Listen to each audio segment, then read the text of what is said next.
Shikata Ganay. And it's all about what? Letting go of what you cannot change. Let go na. Sometimes we have a need to control. Am I correct?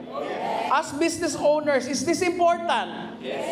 Yes, excellence. Kasi nga, kodawari. But the things that you cannot control, learn and teach yourself to be able to let it go. Do your best and leave everything to God kasi ginawa mo naman dapat. Then you can let go. Sometimes we have a habit of holding on to the past. Am I correct? Can I borrow your chair? Sometimes this is what happens to us. Alam nyo, I'm a leader. But please listen to me.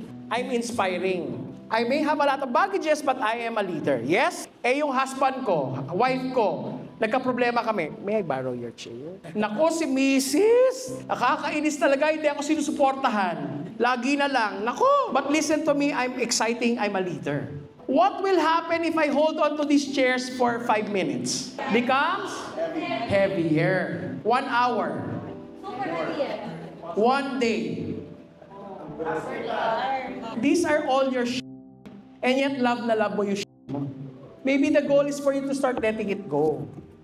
This is what Shikata Ganay is all about. Yes, I may have made a mistake, but I can choose to let that go. And then become a better man or woman today.